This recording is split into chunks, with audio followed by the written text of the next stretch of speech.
This is Urso. Urso is very proud of this water bottle because it says BPA free on the side, and Urso believes labels. He paid extra for it. He threw out the old one. He feels he has done something. He has done something. He has not done something. And the reason why is one of the best magic tricks in modern industry, so let's watch it in slow motion. First, what we're talking about. Bisphenol A BPA. It's the stuff that makes hard plastic hard and lines the inside of metal cans so the food doesn't taste like the can. You're welcome, by the way. It's also in the coating on thermal paper receipts, which is why the receipt feels slightly slippery. Please don't hold me. Please don't hold me. And BPA has a problem. Its shape is close enough to estrogen that it can walk up to a hormone receptor and hand over a message your body never sent. We did a whole video on that trick. So regulators moved. Slowly, but they moved. The European Union banned BPA in thermal receipt paper in 2020, and in 2025, a much bigger rule kicked in: BPA banned in anything that touches food: plastics, coatings, varnishes, glues, the lining in cans. It only took us several decades. Meanwhile, the market did what the market does. Every bottle, every cup, every sippy cup on every shelf grew a proud little badge. BPA free. BPA free. And here is where the trick happens. Because free of BPA is a statement about one letter of the alphabet, it is not a statement about safety. When BPA went out, something had to go in. That something is usually bisphenol S, or bisphenol F BPS, BPF.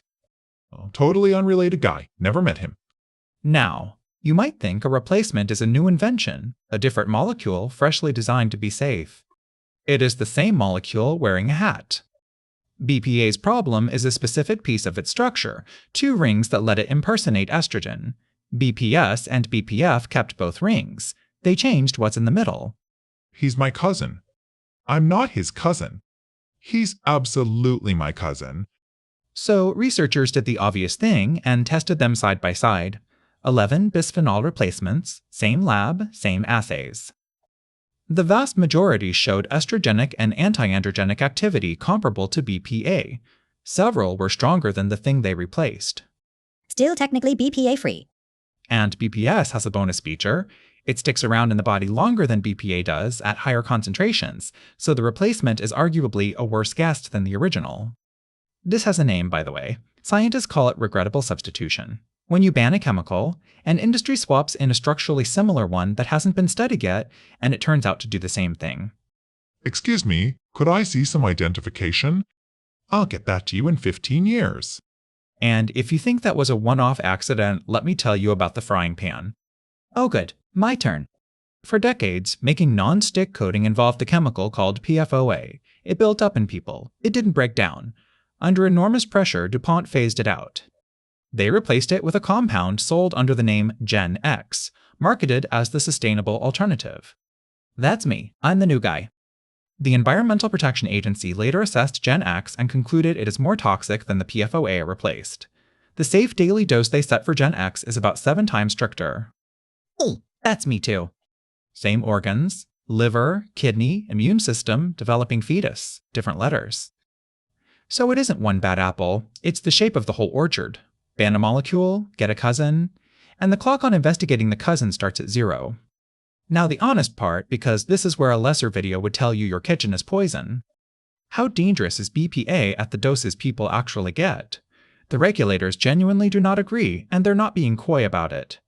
In 2023, Europe's Food Safety Agency slashed the tolerable daily intake for BPA by 20,000-fold, based on effects on immune cells at very low doses. Germany's Risk Institute objected. The American FDA still says BPA is safe at the levels found in food.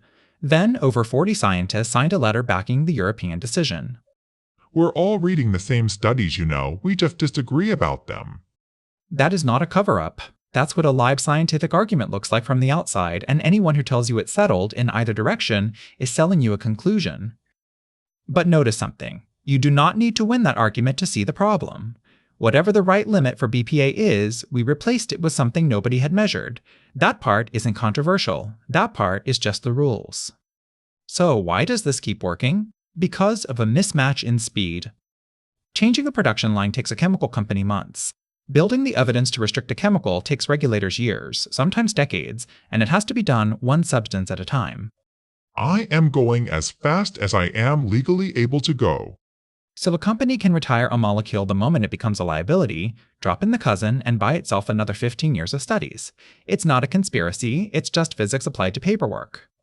And the label does the rest of the work, because BPA-free sounds like a promise, and is actually just a fact about one ingredient that is no longer there. Which brings us to the useful part, and it's the same shape as always: cheap, boring, effective. Here's the study that makes it concrete. Researchers took families and gave them 3 days of fresh food. No cans, no plastic packaging, everything stored in glass and steel. BPA in their urine dropped about 66%. Phthalate metabolites dropped by half. Then they went back to normal food and the levels came right back up. So here's the whole list. 1. Stop buying the label and start reducing the category. Canned food, food heated in plastic, and thermal receipts are the big 3, no matter which letter is in the plastic this year. 2. Never heat food in plastic. Yes, again. It is the single highest value habit in this entire channel and it costs nothing. 3. Glass or steel for anything hot, oily, or acidic, because those 3 pull the most out of a container. 4. Decline the paper receipt when you don't need it, and if you handle receipts all day for a living, that's the one worth taking seriously.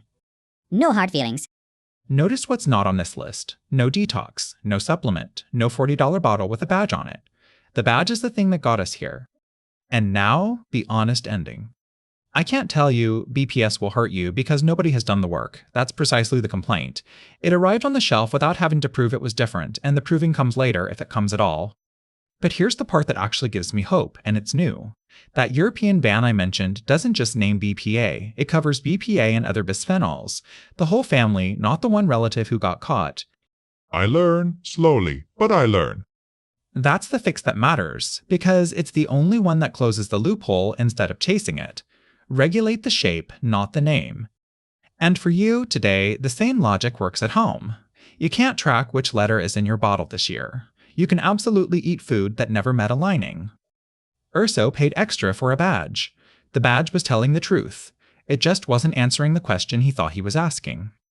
So skip the label, change the category, put the plate in the microwave, and step into the light. If this was useful, subscribe, so Urso doesn't have to learn everything the hard way. Again,